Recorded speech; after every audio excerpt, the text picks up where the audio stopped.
All right. We're rolling. Welcome to the Truly Social Podcast, recorded downtown Toronto, where even the hackers weren't interested in meddling with our elections, and cannabis regulation has made 420 part of the standard office lingo.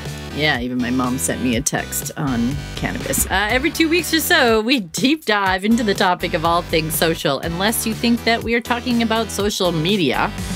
Or not. We come from the perspective that all things are social. Or as I like to say, social is an approach, not a tool. We aim to tackle the subjects that connect people to people, people to brands, brands to brands, and bots to, well, everything. We're on a mission to get social back on track. And who the heck are we? Well, I'm Tara Hunt. And I'm Carlos Pacheco. And this is Truly Social. All right, so it's been a while since the last podcast. With anything, it's a lot harder as we get busier to get really back on track when it comes to creating our own content. That's a terrible excuse. And you know why it's a terrible excuse? Because we are going to be talking about something in today's episode that basically, like, we fell prey to ourselves. Yeah. Inconsistency. Yes. Yes. And that's actually some of the things that we always sort of advise our clients in terms of their content creation, in terms of, how they engage online. And yes, we fell into that trap, the excuse of being busy and all that sort of stuff. Even in the last podcast with Danielle, we specifically had a discussion about how hard it is for us to eat our own dog food, create content and just be consistent and put that time aside to create content for ourselves, which really helps, get our message out, make people understand what we deal with on a regular basis and all that sort of stuff. Yeah. I mean, though, with some of the stuff that we've been doing lately, and I think we're going to be talking more about a bit like the behind-the-scenes agency world, a little bit more down the path. But just to say that there, as a agency who specializes really in content, there, that's something that we can't make an excuse for. It's like being hypocritical, just like saying to your kids, do this and then, you don't, or don't do this and you do.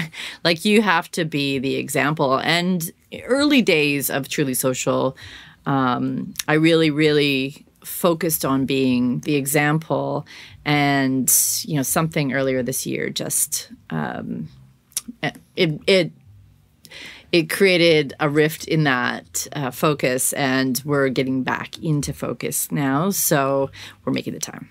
So speaking to that, last week you had a new video go live on the YouTube channel. And what was it about?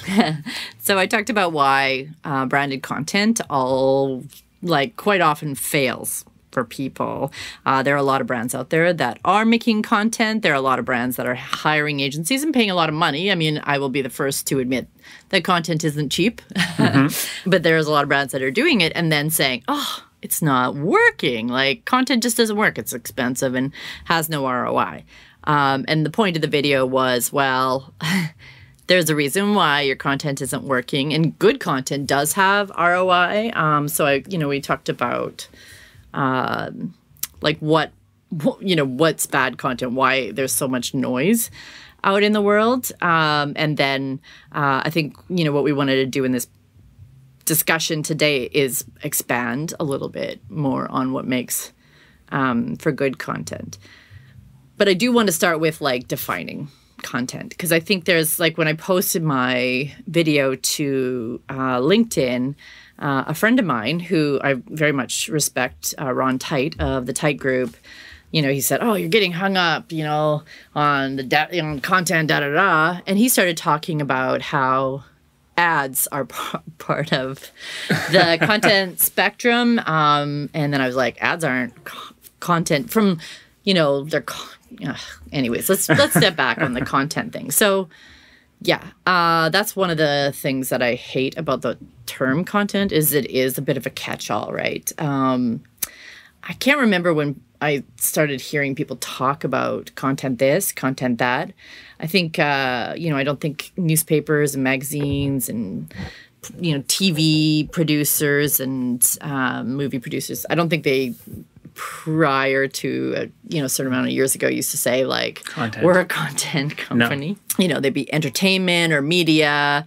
They would talk about the medium itself. They might even talk about the media that they work within, like I'm a writer or that sort of thing. Yeah, the analogy that I can bring to that is it's definitely a marketing term, right? Because I remember seeing a discussion online a couple of weeks ago about like online creators hating the word influencer or online influencer. And it's like, that's not what they do. No. And it's not the reason they do their things. And, and again, the whole term online influencer is coming from the marketing world, right? Yeah, well, for sure. And they create. So they create, and then the result of that is that they influence. And I guess similarly, like I'm a writer, and I wrote for many years, and that turned into blogging, which turned into writing for some business publications, so journalism, different types of writing. And then all of a sudden, like there was this umbrella term. And so, yeah, if you have this umbrella term for everything that is a piece of media that people consume, I guess that is what content is. But let's define it as to what we mean by content. Because, when I say content, like ads are not. In that definition, I more go on what the Content Marketing Institute defines as content, where they say content marketing is a strategic marketing technique of creating valuable, relevant, and consistent content to attract and acquire a clearly defined audience, blah, blah, blah. Now, the marketing part, of course, is that you're attracting and acquiring a clearly defined audience. And at the end of the day, because of what we do for clients and what we're doing even here, that's, ultimately we don't want to just like, create podcasts and videos and such and so forth that nobody consumes and that doesn't build our business. But, the valuable, relevant, and consistent part of that definition is what I like to focus on more than anything. So when we're talking about ads are usually done in clumps of campaigns. And they're also not they don't like, I think, when, in the video that I did, I talked about like the difference with good content and bad content or whatever. And the first thing I said is content listens, right? It's a two-way conversation. So that's, I want to set that stage first. Ads don't listen. They tell, they broadcast, it's a one direction communication, right? Promote, but they don't listen, and they're not ongoing, and they're not a commitment to the conversation. Yeah, they also don't inform, and they don't they don't answer a question, right? That the potential client can have. Yeah, I mean, they might, but at the same time, if they're one-offs, they're not. That's not, like, it's not having a conversation. It's like, I'm here to talk at you, and then I'm going to go away, and I'm going to, like, come up with the next cool thing. And I know what Ron is saying, and I really respect Ron because he's a great storyteller. And there's really good ads out there that tell a really great story that connect with people on a certain emotional or intellectual or relevant level. Mm-hmm.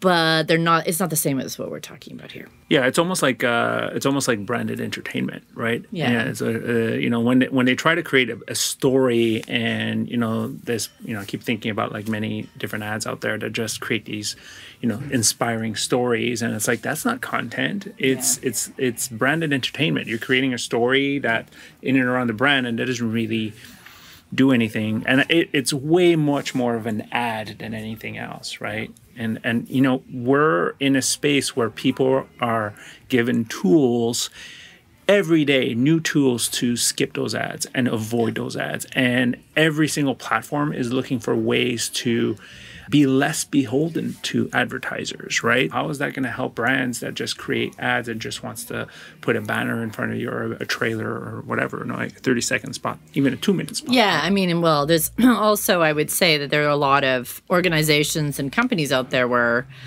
those ads are not going, they don't, first of all, they're campaign-based, but they're also like, they're not really good for your business, for growing your business, right? So, you know, like quite often in B2B world, now, sometimes, you know, an ad will work if you're putting in the right place and, you know, somebody's looking for network solutions, like, oh, hey, we provide network solutions or whatever. But if you're like a lawyer or an accountant or a financial advisor, like, you know, ads start to all look the same. And they also can, they can dirty your brand a bit in that way, right? Yeah. So that's where content becomes really great because what it does is it shows your knowledge, your thought leadership. It shows that you're the right person to hire because you have opinion. You add some value to these topics. Yeah, you had a great case study in the video about is it real estate lawyer? Yeah, real estate lawyer. But I also had the same experience myself where, you know, many years ago, I had an old Subaru and I've used this example many times. As a filter, and I wanted to be changed, and I was like, okay, well, I'm just going to look it up how to do it online. And the dealership had a video of how to do it. And I saw, okay, there's about 50 more steps than I thought there was going to be. And even though he clearly, you know, explained how everything did, I was like, you know what? I'm not going to do it. I trust you because you explained this to me. And I just went and brought it to the dealer, and the dealer did it.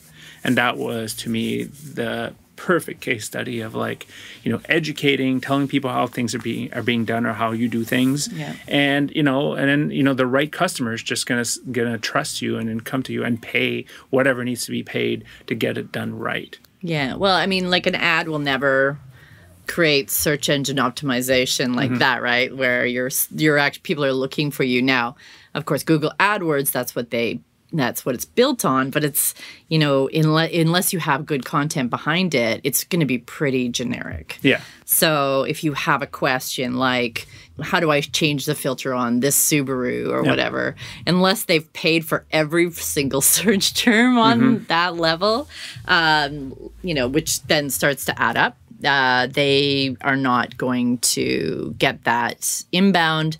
But because they've created a video and a post, it shows up high in Google search results organically and doesn't cost you anything for advertising. Instead, it just is the content. And that stuff's evergreen, right?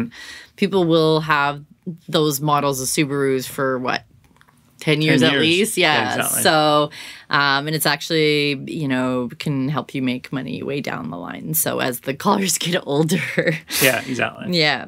So now that we've defined it, like, where does all this bad content come from, right? Well, for me, the perfect example is seeing ex-colleagues of mine or ex-media reps of mine jumping into the world of content marketing because, banner advertising isn't what it was anymore and all that sort of stuff. And they're like, oh, now I'm a content pro.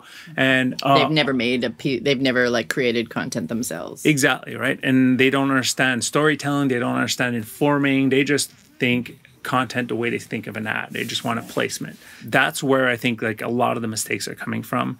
For me, until I joined the world of content, until I left media buying and George went to companies that make content, I never understood that reality of it, right? And I never understood, you know, the amount of work being done. And focusing on YouTube over the last, 7 to 8 years now, like, you see that relationship between the audience and the creator, and the right audience and finding the right creator, and how the content really helps them, and how a brand can really use that opportunity to build their audience with a different type of message than they're used to, right? They're used to, creating, branded content that, it doesn't really answer, is more of a preachy content than anything else. Yeah, well, I mean, that goes into like the sort of, I talked about sort of 3 top level types of content that doesn't work, that we're seeing, I think, come out of a lot of these media companies and ex-agency people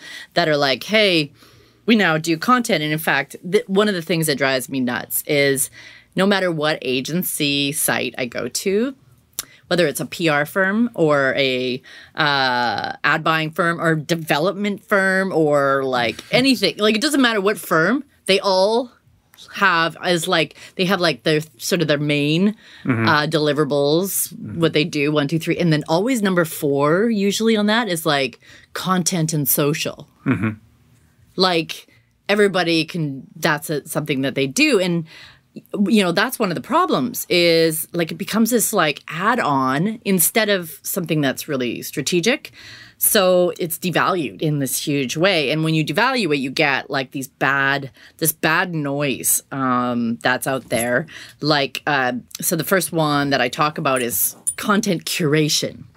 It's the ultimate in lazy content. It propagates LinkedIn these days. Like it's so terrible. LinkedIn has become so bad these days because all people do is takes other people's content and share it, and then like, well, that's freebooting, right? Oh, that's also freebooting, right? That's a whole other problem. But the curating, and I blame like apps and stuff like Buffer app and stuff like that are out there that are like, hey, you want to do content? Great. Well, we can help you. And what you do is like, you sign up to these services and like they surface popular content in their network based on your industry, and then you just like schedule it with like a little blurb, and they'll even suggest the blurb for you so that it'll post to all your networks like you're the expert because you're sharing something that somebody else has made.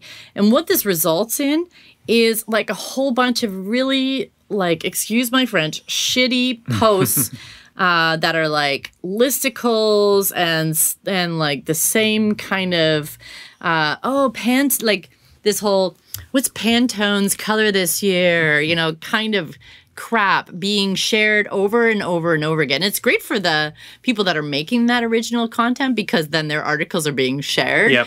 But like the people that are sharing it aren't even reading it. They're just using it to somehow build, you know, be like this like curator.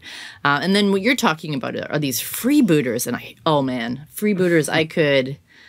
it's just like my biggest pet peeve. And these are people that usually individuals, or like they have those radio station pages too. They used to have on Facebook where they rip somebody else's content. So they scan around for like popular content. They rip it and then they cut off things that would credit somebody else usually and don't link back to the original. And then they upload it as their own natively. Like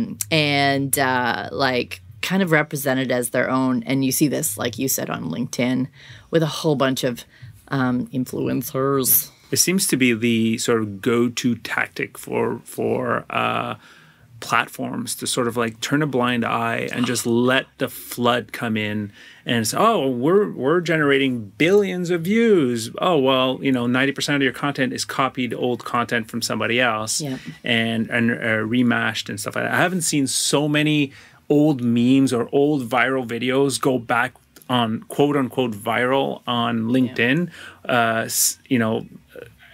over the last couple of weeks, every day. And it's like, it's made a platform really annoying. It's insufferable, literally, right? Yeah. And so when they first turned on the videos feature on LinkedIn and I saw this happening, I kept sending the freebooter culprits to the people at LinkedIn that I know, because I've been making content on LinkedIn for a long time, so I've got the influencer badge, which gives me access to the people that are sort of in charge of content. And so I was sending it to them, and like there was nothing in the drop down the menu that would allow me to say like this belongs to somebody else. And I said, all you need to do is like give me an option to report it as, you know, copyright from somewhere else, right? And they weren't getting back to me, and I think like after a while they kind of were like dismissive. And so I'm such a little brat. Like I was like, well, let me tell you, you know, you can dismiss this and not think it's a big deal. And because one of the arguments was, well, we're not getting any complaints from the copyright holders. So I said, well, that's fine. You can dismiss this, but you know what? You're like polluting the feed. Like these things are polluting the feed so bad that it's going to turn people off. And all that's going to be in like a few months' time is all of these quote unquote thought leader influencers, self-proclaimed, just like freebooting content at each other. And all of the people that you'll want to have come around and participate will be gone.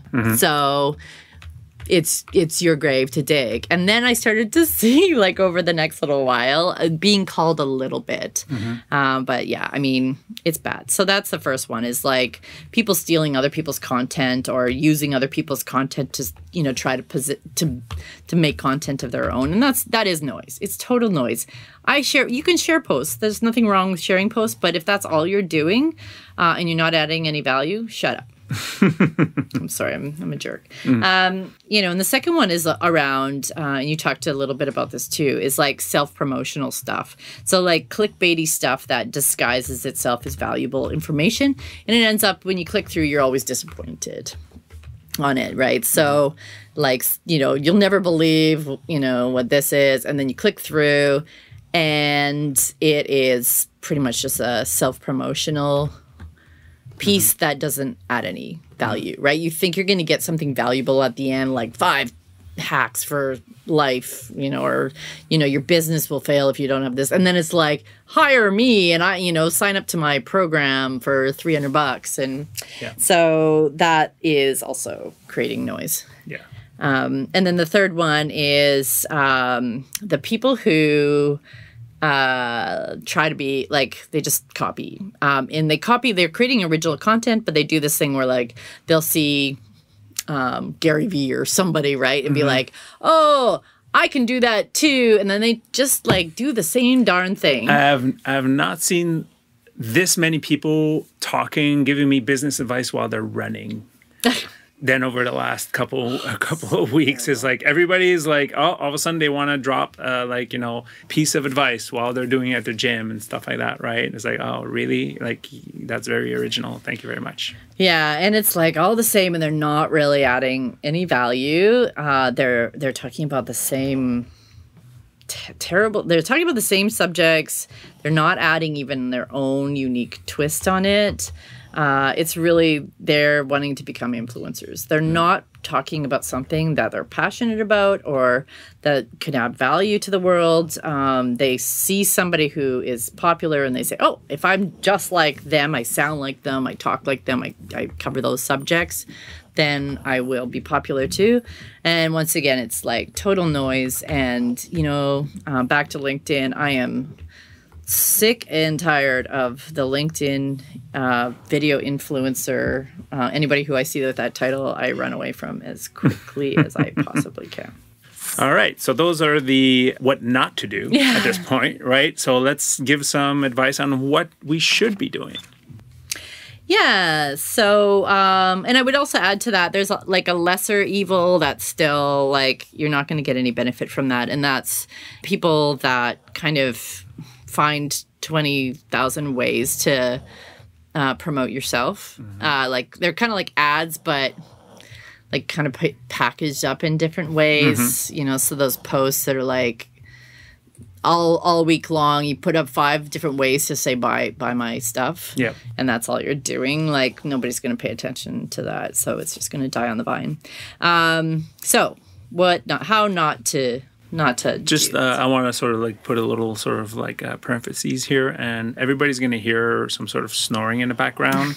And just FYI, when we record our podcast, our dogs follow us into the room, and you know they're 2 pugs, so and you know they're not very interested in our conversation. So we're sorry about that little distracting noise in the background.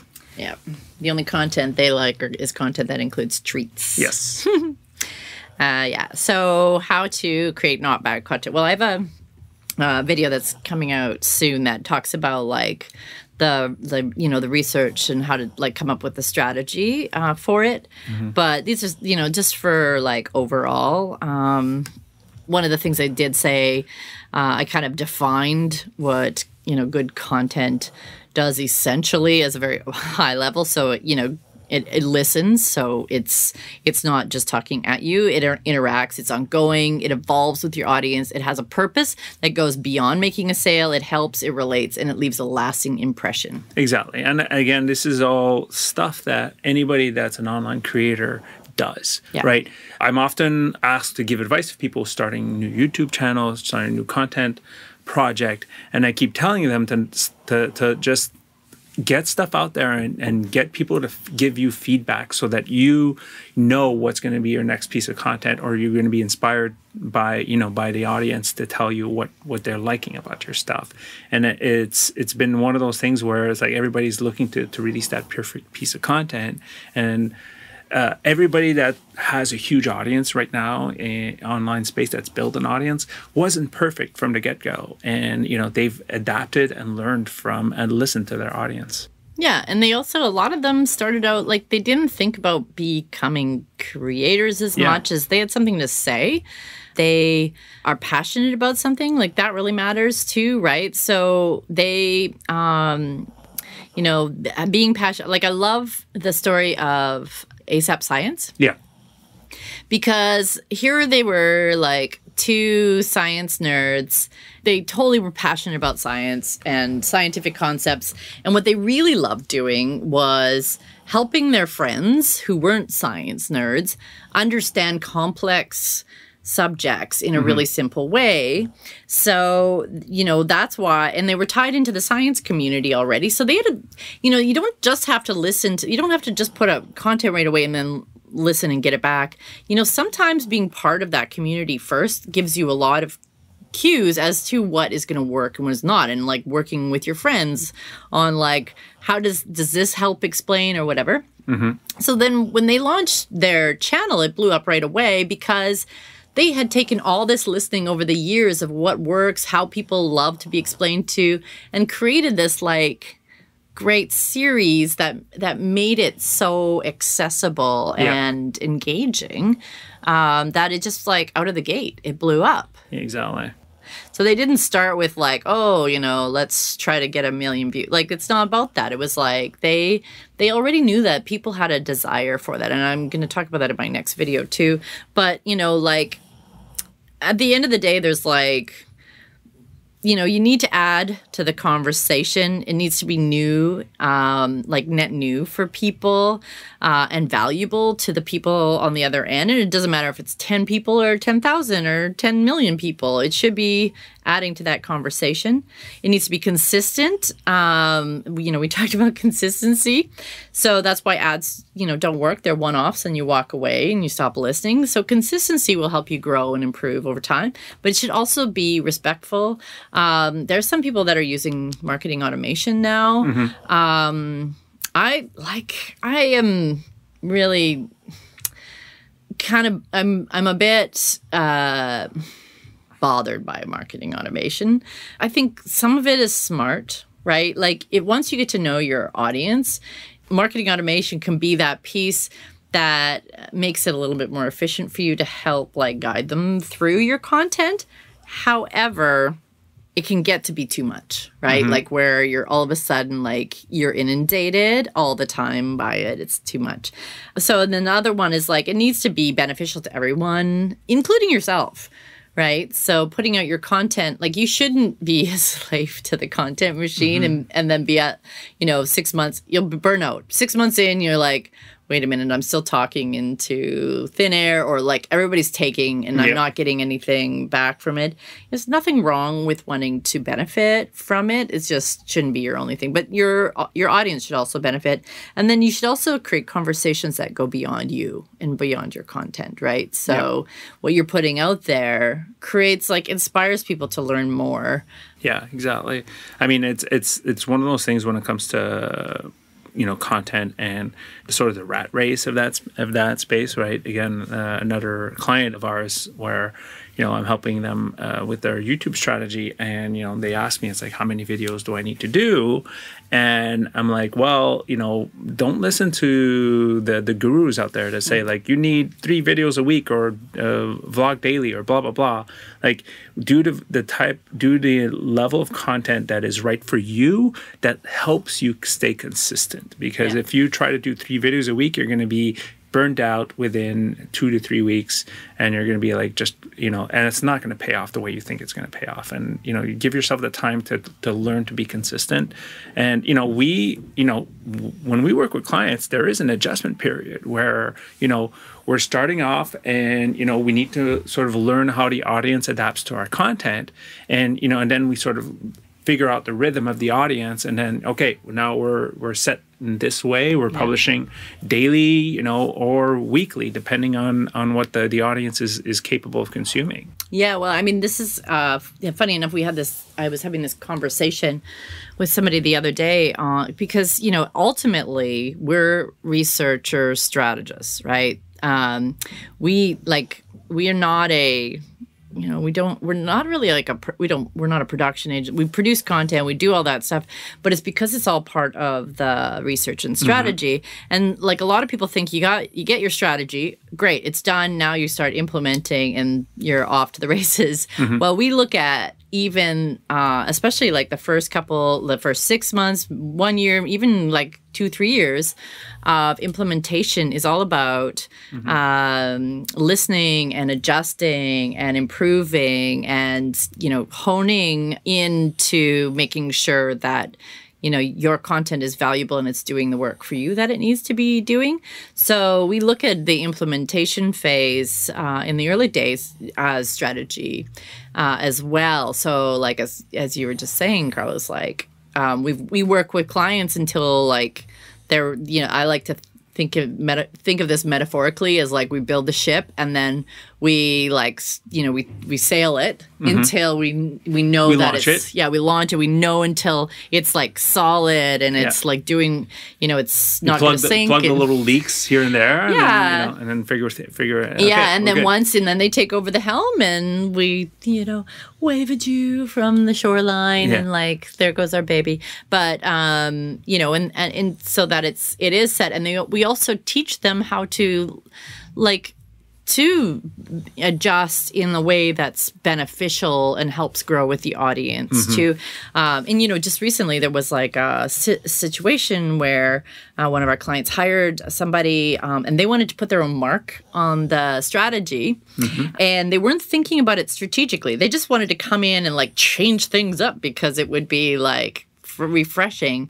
And it was like one of those things where I had to sit down and say, listen, I get the desire to like refresh and change things up, but you need to think like this is all about like a long-term strategy. It's like if you want to go back to the ship metaphor, it would be like, okay, so now we're going to like rip the rudder out and put like, I don't know, a sail on. Well, you're going to have to, the audience doesn't, that's going to change things up a lot. So let's, think about its content needs to be strategic all along the way.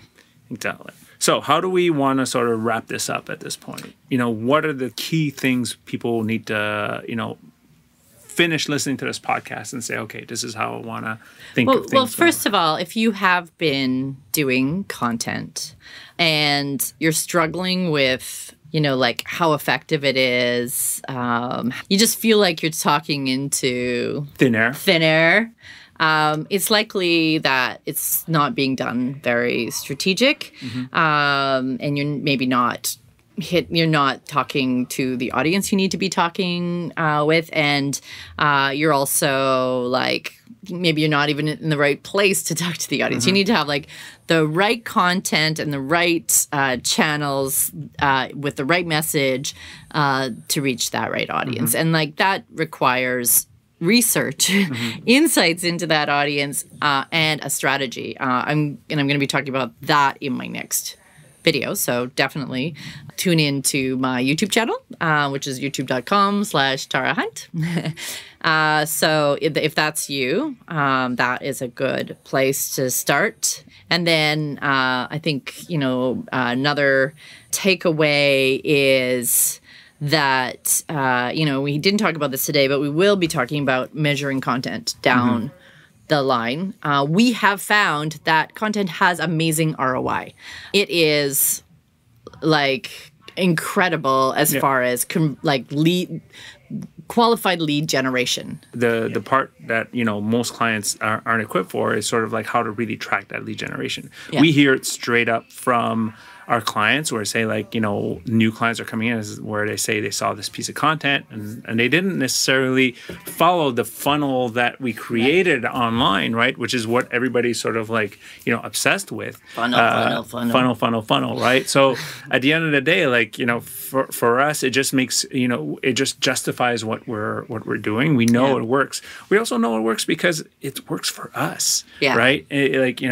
Tara's channel has driven a lot of the leads or a lot of the clients that come our way, from the blog posts to everything. One of the conversations we had recently with an advisor is that Tara's videos are not call to action enough, right?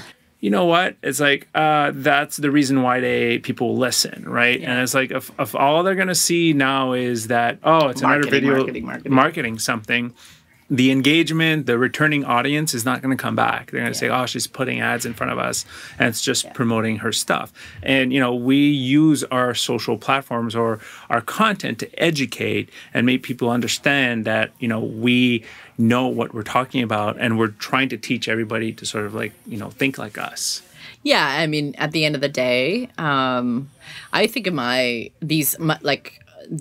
video series, even this podcast, the channels that we have, as more advocacy than anything. It's like, if we teach everybody a better way to do it, that ultimately when people are ready to do it, hopefully they come to us. But either way, if we don't teach people that there's a better way to do it, then the noise will keep going and it'll just basically ruin our entire industry. So then we'll be totally out of jobs. So that's how I see it. I don't need to make it like, now come hire Truly Social. Like, that's not what I want to do. And that's not, I know that of my audience.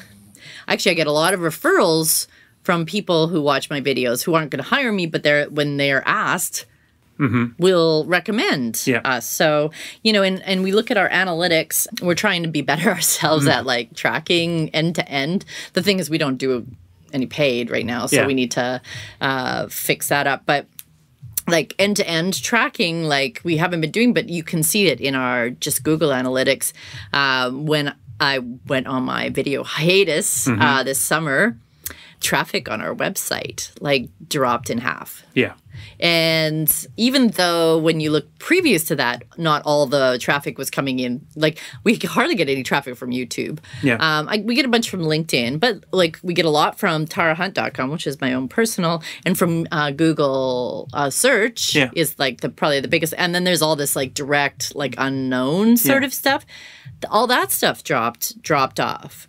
So, Yeah, and it's not even, again, it's one of those things where it's not even directly, traceable, right? It's pure awareness from, people understanding and seeing your content and sharing it and saying, I'm going to look her up, or, or they're having a conversation somewhere and they go, we need to fix our content. And somebody who's seen my video goes, you should talk to Truly Social because I saw Tara's, like that's where it's, and we can't trace that, but we know for a fact when we see the dip in the ads. So anyways, we'll be talking a lot more about this in the next while because we're going to get consistent. Yes, exactly. So that's our plan. A little insider information. Not only our plan, but it's going to happen. It's going to happen, yes. Well, this podcast is a good sort of like, getting our feet back wet into this. And there's actually another video coming out next weekend. So whoop, whoop. Make sure to subscribe to the channel. So it is time for that section that we call Truly Social Heroes. Yeah. So who's your Truly Social Hero this week? How about you start? All right. So for those of you who may be just joining our podcast, these are people who we think do it right. So mine this week is actually Drew McLellan and the the Agency Management Institute. Yeah. If you follow me across everything, you'll know that we are an accidental quote unquote agency in that like I did not plan to get to where we're at, but hey, it's a good problem to have. And then because of that, there were a lot of things that I was doing wrong, and that led to a bit of an upheaval that this summer that led to also me not doing my videos for a while. Now we're back on track, and a lot of this is thanks to coming across the content that is produced out of the Agency Management Institute and by Drew McLellan. There's an amazing podcast, Build a Better Agency, that he runs that we have been binging, and I actually listen to the episodes over and over. And here's like a really good example of what we're talking about in this week's episode is that like Drew sells what he gives away for free in everything that he's doing, right? And he's a big believer in content and like valuable content. But, like we've like improved our business probably a 10x, if not more, just by listening to his free stuff. So like the podcast, any sort of like of his free downloadables, that sort of thing. And it's improved so much that we were like, we need to hire him. So now we've subscribed as like he's our coach. Yeah. We, for the next year, we signed up for a workshop that Carlos is going to in December. I mean, he gives all this like stuff away. This is all advice that he's sort of given away on his podcast. But we'll pay for like that personalized, specific, one-on-one stuff because we've gotten so much value out of everything else. And I'm pretty sure that, that's his inbound, right? I don't think they pay for, they do paid. They do like pretty much all content. Yeah, actually, his competition that's trying to get, the clients that the audience that he has is paying to be on his stuff, right? So, because, I mean, even today I was telling Tara, I was like, look at this, I'm being retargeted by somebody that just looks like the worst possible person to ask for advice in terms of like agency management, right? And it's like, it's not your ad that's going to convince me, it's your content. And, show me your content and I'll and help me out a little bit. And then I'll come get you. Yeah, Drew's it's great. He's not show-offy at all, and he's like totally honest with everything. So it's been a really refreshing. He's definitely a hero of ours now. He's a truly social hero. So my turn. In the spirit of traditionally picking a YouTuber, I'm picking another YouTuber this week. His name is Mikey Newman, and he does a channel called FilmJoy, and he does these amazing 20, 30, 40-minute essays on movies, specifically movies. And to me, just like he doesn't have a huge audience. Like he's got a couple 100,000, you compare it to like these big YouTubers out there, right?